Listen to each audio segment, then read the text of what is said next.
ನಮಸ್ಕಾರ. ನೀವು ನೋಡುತ್ತಿರುವುದು ರಾಯಚೂರು ನ್ಯೂಸ್ 007ಗೆ ಸ್ವಾಗತ. ಕ್ಷಣ ಕ್ಷಣದ ನ್ಯೂಸ್ ವೀಕ್ಷಿಸಿ, ಪ್ರೋತ್ಸಾಹಿಸಿ. ಅದೇ ರೀತಿಯಾಗಿ ಲೈಕ್ ಮಾಡಿ, ನಿಮ್ಮಲ್ಲಿರುವ ಪ್ರತಿ ವಾಟ್ಸ್ಆಪ್ ಗ್ರೂಪ್ಗೆ ಶೇರ್ ಮಾಡಿ. ನಿಮ್ಮ ಯಾವುದೇ ವಿಡಿಯೋ, ಸುದ್ದಿ ಹಾಗೂ ಜಾಹೀರಾತು ಬರಲು ನಮ್ಮ ರಾಯಚೂರು ನ್ಯೂಸ್ 007ಗೆ ಸಂಪರ್ಕಿಸಿ.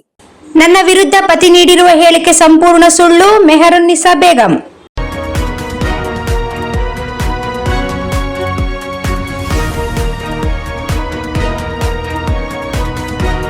ನನ್ನ ಪತಿ ಅಫ್ತೇಖರುದ್ದೀನ್ ಅಲಿಯಾಸ್ ಮದನಿ ನನ್ನ ವಿರುದ್ಧ ನೀಡಿರುವ ಹೇಳಿಕೆ ಸಂಪೂರ್ಣ ಸುಳ್ಳು, ಕಲ್ಪಿತ ಮತ್ತು ದುರುದ್ದೇಶಪೂರಿತವಾಗಿದೆ ಎಂದು ಮೆಹರುನ್ನಿಸಾ ಬೇಗಂ ಹೇಳಿದರು.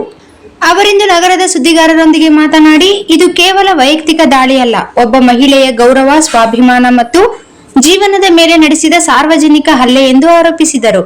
ನನ್ನ ಗಂಡ ಹಾಗೂ ಅವರ ಸಂಬಂಧಿಕರಿಂದ ನಿರಂತರ ಕಿರುಕುಳ ಮತ್ತು ಹಿಂಸೆ, ನಮ್ಮ ಮದುವೆಯಾದ ದಿನದಿಂದಲೇ ನನಗೆ ಮಾನಸಿಕ ಹಿಂಸೆ, ಅನುಮಾನ, ಅವಮಾನ, ಕುಲ ನೀಡಲು ಒತ್ತಡ ಹಾಕಿ ಮರುಮದುವೆಗೆ ಬಲವಂತ ಮಾಡುತ್ತಿದ್ದಾನೆ ಎಂದು ಆರೋಪಿಸಿದರು.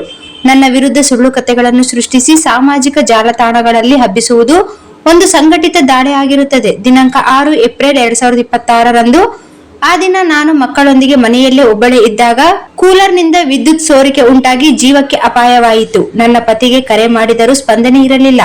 ಸಂಕಷ್ಟದ ಸಂದರ್ಭದಲ್ಲಿ ಸೈಯದ್ ದಾನಿಶ್ ಅವರು ಮಾನವೀಯತೆಯಿಂದ ಸಹಾಯ ಮಾಡಿದ್ದಾರೆ. ಆದರೆ ಅದನ್ನೇ ದುರುಪಯೋಗ ಮಾಡಿಕೊಂಡು ನನ್ನ ಪತಿ ನನ್ನ ಅನುಮತಿ ಇಲ್ಲದೆ ವಿಡಿಯೋ ಚಿತ್ರೀಕರಣ ಮಾಡಿ ಸಾಮಾಜಿಕ ಜಾಲತಾಣಗಳಲ್ಲಿ ಹಂಚಿ ನನ್ನ ಘನತೆಯನ್ನು ಹಾಳು ಮಾಡುವ ಹೀನ ಕೃತ್ಯ ಮಾಡಿದ್ದಾರೆ ಎಂದು ದೂರಿದರು. ಎಸ್ಡಿಪಿಐ ಕಾರ್ಯಕರ್ತ ಮೊಹಮ್ಮದ್ ಶಾಫಿ ಅವರು ಕೂಡ ನನಗೆ ನನ್ನ ಸ್ವಂತ ಅಣ್ಣನಾಗಿ ನನಗೆ ಸಹಕಾರ ಮಾಡುತ್ತಿದ್ದಾರೆ. ಅವರ ಮತ್ತು ದಾನಿಶ್ ಸಹಾಯದಿಂದ ದಿನಾಂಕ 21ರಂದು ಮಹಿಳಾ ಪೊಲೀಸ್ ಠಾಣೆಯಲ್ಲಿ ನನ್ನ ಪತಿ ಹಾಗೂ ಅವರ ಕುಟುಂಬದ ವಿರುದ್ಧ ದೂರು ದಾಖಲಿಸಿದ್ದೇನೆ. ನನಗೆ ತಂದೆ ತಾಯಿಯ ಬೆಂಬಲವಿಲ್ಲ, ಸಾರ್ವಜನಿಕ ಹಿಂಸೆ, ನಾನು ಇಬ್ಬರು ಮಕ್ಕಳನ್ನು ಒಬ್ಬಳೇ ಸಾಕುತ್ತಿದ್ದೇನೆ. ನನ್ನ ಮೇಲೆ ನಡೆಯುತ್ತಿರುವ ಈ ಮಾನಸಿಕ, ಸಾಮಾಜಿಕ ಮತ್ತು ಸಾರ್ವಜನಿಕ ಹಿಂಸೆ ನನ್ನ ಬದುಕನ್ನೇ ಕತ್ತಲೆಗೆ ತಳ್ಳುತ್ತಿದೆ ಎಂದರು.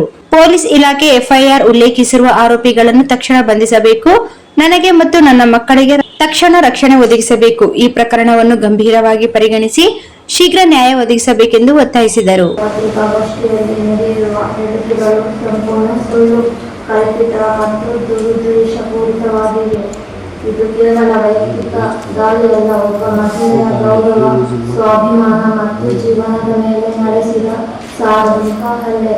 ನನ್ನ ಗಂಡ ಹಾಗೂ ಅವರ ಸಂಬಂಧಿಕರಿಂದ ನಿರಂತರ ಕಿರುಕುಳ ಮತ್ತು ಹಿಂಸೆ, ನಮ್ಮ ಮದುವೆಯಾದ ದಿನದಿಂದಲೇ ನನಗೆ ಒಬ್ಬ ಮಹಿಳೆಗೆ ನ್ಯಾಯ ಸಿಗುತ್ತದೆಯೇ? ಅಧಿಕಾರಿಗಳ ಮುಂದೆ ಸತ್ಯಹಿಡಿಯಲು ಸುಳ್ಳು ಪ್ರಚಾರ ಮಾಡುವವರೇ ಬಲಿಷ್ಠರ? ನನ್ನ ವಿರುದ್ಧ ಸುಳ್ಳು ಒಂದು ಸಂಘಟಿತ ದಾಳಿ ಆಗಿರುತ್ತದೆ. ದಿನಾಂಕ 6 ಏಪ್ರಿಲ್ 2026 ಆ ದಿನ ನಾನು ಮಕ್ಕಳೊಂದಿಗೆ ಮನೆಯಲ್ಲಿ ಒಬ್ಬಳಿದ್ದಾಗ ಕೂಲರ್ನಿಂದ ವಿದ್ಯುತ್ ಸೋರಿಕೆ ಉಂಟಾಗಿ ಜೀವಕ್ಕೆ ಅಪಾಯವಾಯಿತು. ನನ್ನ ಬೆನ್ನಲ್ಲಿ ನನ್ನ ಪತಿಗೆ ಕರೆ ಮಾಡಿದರೂ ಸ್ಪಂದನೆ ಇರಲಿಲ್ಲ. Sagar DTP centre. ಹಲೋ ಸಂಪಾದಕರೇ, ನೀವು ಪತ್ರಿಕೆ ಡಿಟಿಪಿ ಆಪರೇಟರ್ ಹುಡುಕುತ್ತಿದ್ದೀರಾ? ಹಾಗಾದರೆ ಅವರ ಅವಶ್ಯಕತೆ ಈಗ ಬೇಕಾಗಿಲ್ಲ. ನಮ್ಮನ್ನು ಸಂಪರ್ಕಿಸಿರಿ.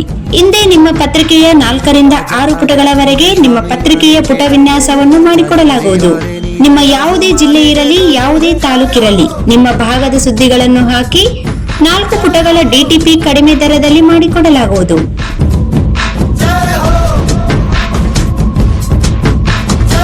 ಇಂದೇ ಸಂಪರ್ಕಿಸಿ. ಮೊಬೈಲ್ ಸಂಖ್ಯೆ 8431593151 ಮತ್ತು 9611114528 ಸಂಪರ್ಕಿಸಿ.